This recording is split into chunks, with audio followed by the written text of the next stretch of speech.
my Trues Clues aficionados. I hope that you all are doing well out there tonight. I hope that you're taking care of yourself, watching out for others, ready to say something if you see something. And Tasha's here with me today. She's getting up there a little bit, but she's still my bestest of all friends. And she's probably going to be napping a little bit while we dig into the current case on file. And I was, doing my little research thing, looking out there in the news, and I came across this case. Gosh, I can't say that I remember it earlier, but that's not it, unusual because of the type of crime that it is. There seems to be more of it going on opposed to less. And I thought it was just me, but in the research I've done, I found out that no, things are escalating as far as the teen crime group goes. So, there was a young man at the time. His name was Mason Sisk. He was an Alabama teen at the time, and he was a family of 6. He had a biological dad, a stepmother, and then he had 3 siblings as well. So I guess, depending on who you talk to, depending on what you hear, as it is with things that go on like this and families in general, some people see different things and different things happen in front of different people when you're a family person as well. It depends on how often these people are around you to see the natural family in action and family discourse going on. But anyway, so Mason was about 14 years old. He had been raised by the stepmom since he was 3 or 4. And I guess he'd always been a problematic child. His biological mother had passed away. She had just, self-medication issues. If it wasn't tipping the tipple, then she was popping the pimples. If she wasn't doing that, I imagine it was just anything that she was able to get her hands on. It'd be interesting to know what kind of pain she was trying to take away with all of that. But nonetheless, the police had been called while he was with her. Things just weren't working out when he was a baby, so the dad then stepped in and took over. And from what I've seen in his pictures or not, he looks kind of like a motorcycle guy. Not judging him, but it does display a certain type of personality that they have because the freedom loving and just the independence of just the lifestyle. I think it does call to a certain personality type. I'm not saying good or bad, not even, because I have been a motorcycle rider or 2 myself more than one time. I never did drive. I always liked being a passenger. It's kind of enjoying and freeing. I don't know. I haven't done it for a number of years, but I did enjoy it while I was doing that. And so anyway, back to the case at hand. So Mason had been in counseling, and that's why I was bringing up the issues with the mom, because sometimes, biologically, when you have that kind of genetic structure, other things can happen, including mental illness and that type of thing in your kids. And so I think he felt like, he was part of the general solidifying of the family. We're all in the same boat here. We're all from the same parents. We're all going through the same drama, as far as him and the boys, even though the boys were a lot younger than he was. And apparently he used to really get pissed off at one of the kids. I've got it in here in my notes somewhere. So then he had started getting a penchant, typical serial killer activity here, for torturing animals, burning live animals, and starting fires. Like, I don't know, starting fires, but burning the animals is starting the fires to me. And he also started breaking into his school. So his brothers, Kane was 6, Rory was 4, and Colson was 6 months. And on September 2nd of 2029, he called the cops in a 911 call. And he's like, I was down in the basement. I was playing me some video games. I was just having me a good time.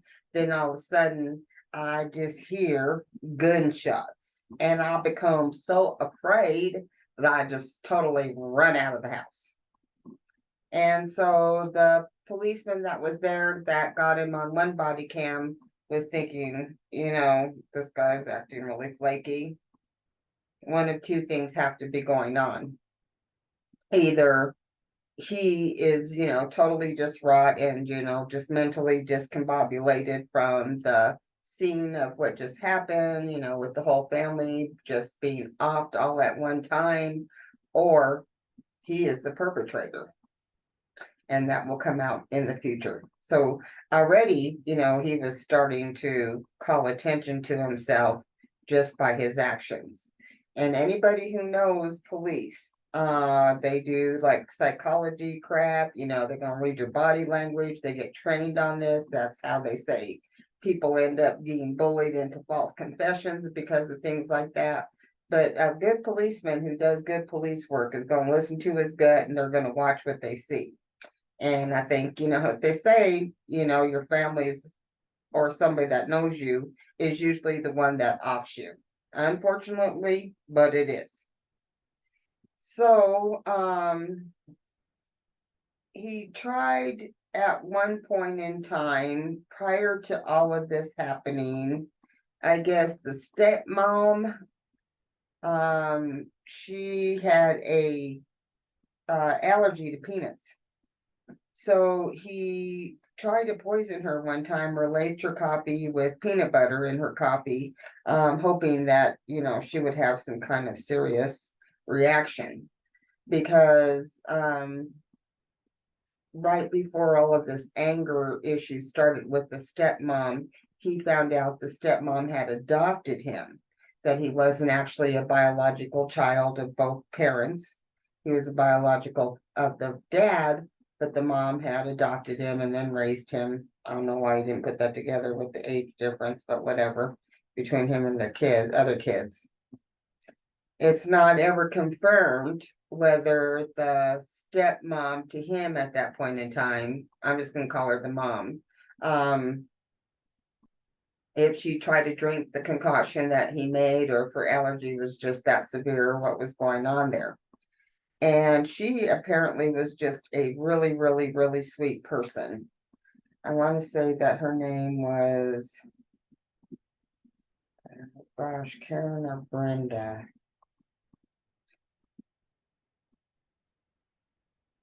Anyway, I'll update that. I'm terrible with names.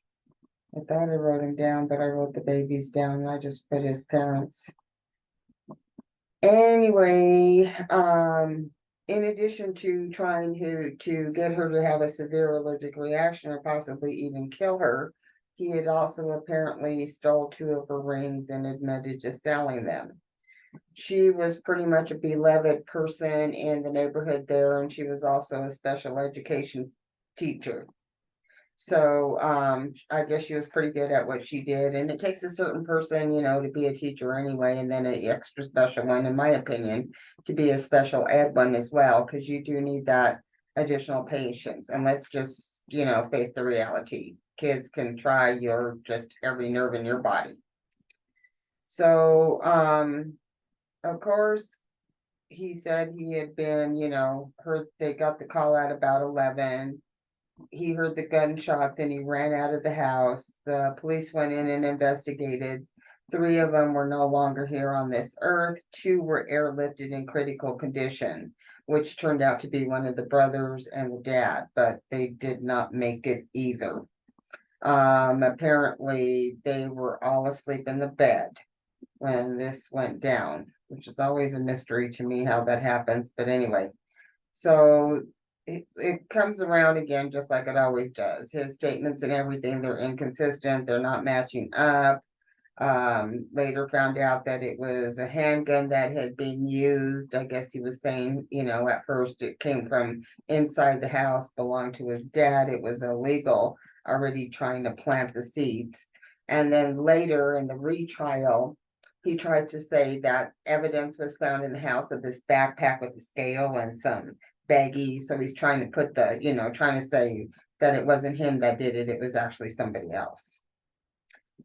So, there had been some disturbing behavior prior to that, and his uncle Lance Smith said Mason had seen a counselor since he was young. The biological mom died in Indiana in 2011. The dad had already had custody by then in 2010 because of the whole craziness with her, penchant for self-medication. And the judge was also informed that Mason hadn't seen his mom since 2003. So that's when, I guess that was the cutting point for him and Lance, and the dad and the son went on their way. Then Lance said the dad met the stepmom. Why don't I use people's names? I'm going to put it in there. Don't worry. They hit it off together, and it was just like, what? And he was about 5 or 6 when they got together. They raised the children, like I said, depending on who you talk to, in a loving home. Everybody had been shot while sleeping. It's just very sad because they said the baby, the 6-month-old, was sleeping between mom and dad in mama's arms, and that's how they were found.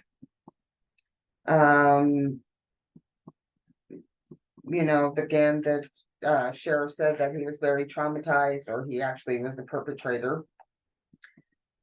John, the dad, was working at a Harley Davidson place, and I guess was just a wonderful worker.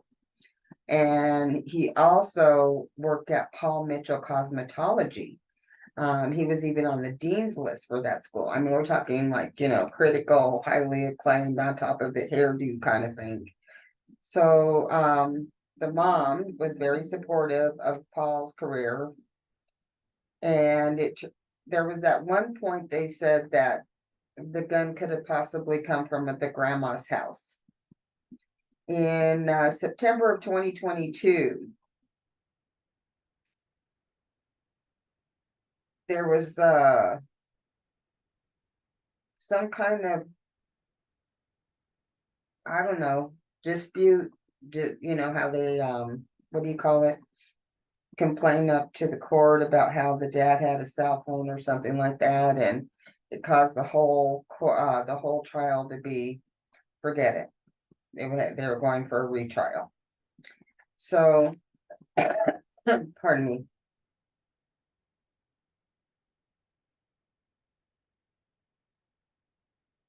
During the retrial, it turns out that his girlfriend, I don't know, he had a girlfriend, you tell me. You can see the pictures. Anyway, he just looks kind of strange to me, but what am I to say? But anyway, he had a girlfriend at the time, and it turned out that he texted her about 4 times before he even called 911 with his shenanigan stories. And he said in part to her that he wanted to be a contract assassin, and part of him understood, and that he was forced to kill the family because an intruder came in, told him, kill them, or I will find him and I will kill you. He also called his girlfriend crying, someone killed my family.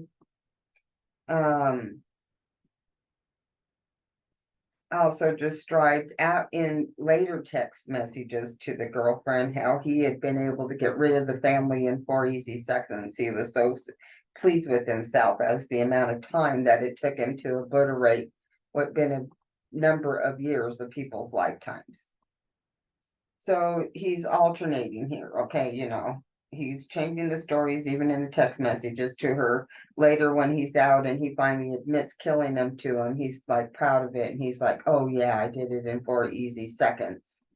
And then everybody thought it was just weird that he was caring and loving and like a good family member with the siblings, other than that one that he used to get in a fight with, I guess. When he was bullied at school, he never retaliated. But that doesn't mean that he didn't hold the anger that he felt about being bullied at school and just come home and take it on out on your family. There's been plenty of times people take out their anger on somebody else, not the person that it belongs to. Just ask anybody who's married.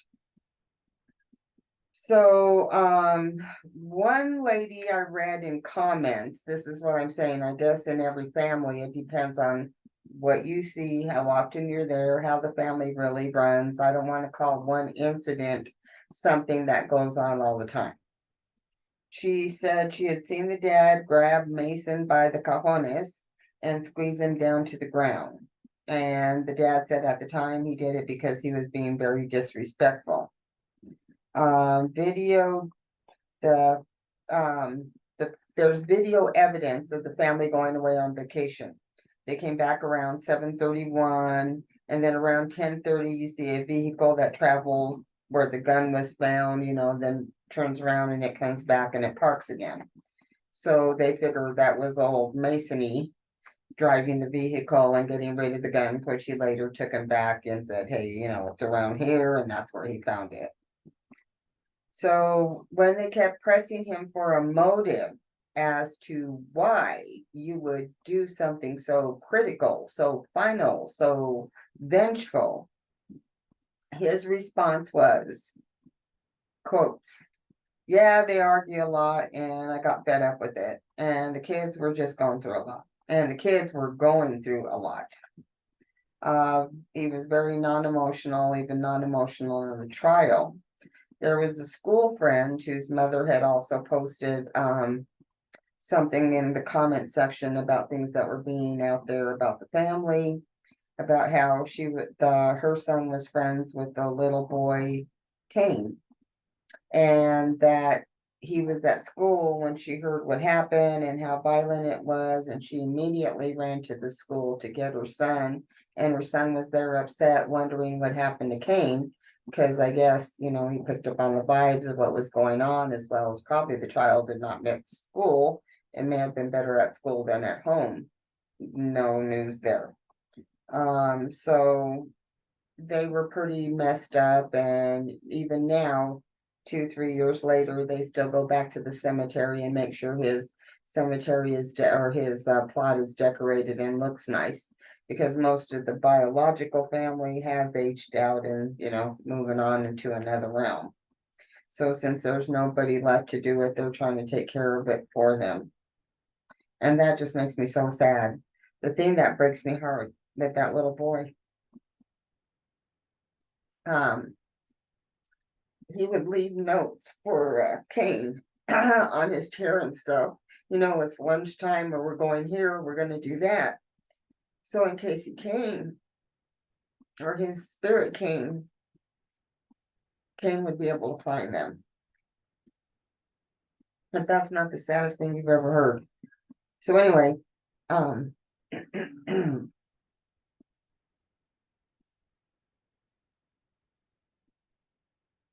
so the court situation, the trial was not televised. It was a heavy-duty murder case, which will end in adult court. They would, according to this guy that was doing the interview, be mindful of the age. It takes a minute for the trial, and it does. He was 14. He's 18 now. He definitely looks more like an adult than he would have looked like this frail, probably 14-year-old. But he's using a weapon, and I mean,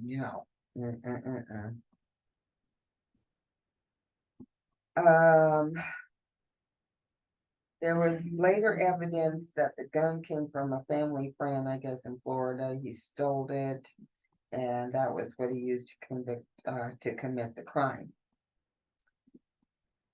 Anyway, I don't know what it seems like there might have been some anger or something that built up, but with teenagers, you can't tell if it was a real anger issue or just an issue of them feeling like they're pissed off. You know what I'm saying? So, the typical teen killer shoots a friend or acquaintance, and it's usually during an argument. 67% of murders, a teen will use a gun. The second weapon would be a knife. Why teens kill, even if they're young, there's plenty of them out there that are still monsters. I don't want to say they're not redeemable, but at the time they are a monster. Killers don't look like killers. They're getting younger and more violent, according to a teen violence expert. Warning signs that you can look for, which is kind of tricky, but I guess you have to know your teen and then you'll know if something's going wacko after that. They like to take pictures with guns, online threats, violent drawings, or violent entries into the diaries, because a lot of these guys like to keep notes of their crazy thoughts. And other, pointers, the normal ones where they abuse animals, they start fires. There's that one teen that was starting all the fires, and then they finally found the video, and it turned out to be a couple of them. And you could hear them like maniacally talking in the background there as the place fucking burned up.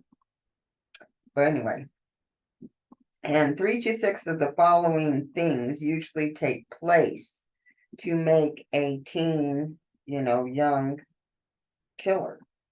And the expert said 3 to 6 out of the following: no father or an abusive father, which could possibly have been in this situation, you don't really know. Unstable, abusive home life, being bullied at school, obsessed with weapons, violent entertainment, videos, violence, torture films, porno. They usually have suicidal ideologies. They can engage in self-medication, illegal drinking, pill type of things. They want to be famous. That's a big deal, especially since Columbine. They're in a cult, gang, or some kind of hate group. They have the wrong friends. Poverty stricken. I guess poverty stricken just makes you an angry bitch. No spiritual guidance or home discipline. I guess that can connect back to the poverty stricken there. A lot of it comes down to power and mental illness. 3 causes that they found will make a teen snap and commit murder. The number one thing with boys was that their girlfriend dumps them. The second one was that they can't date the date of their choice. The third one was suspension or expulsion for school. So I guess something that creates hell at home, we're going to have to go home and, get into a big fight with parents. But anyway, this guy got sentenced to a long, long time in prison. I'm not sure what the deal is with, other than, we are like a violent,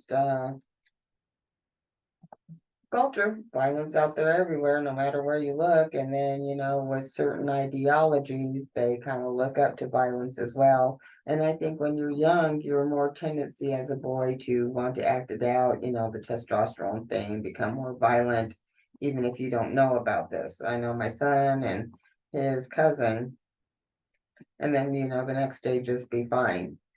I'm not sure that that has anything to do with it. I really don't know. I'm not a doctor, I'm not a scientist, but it is very sad.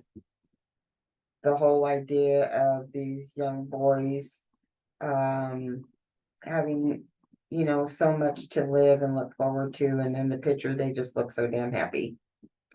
And I don't think this boy cares at all, because those people who don't have those kind of emotions. I don't know. You tell me. Love you guys. See something, say something. Take care of yourself out there, and I'll talk to you on the next episode. Bye now.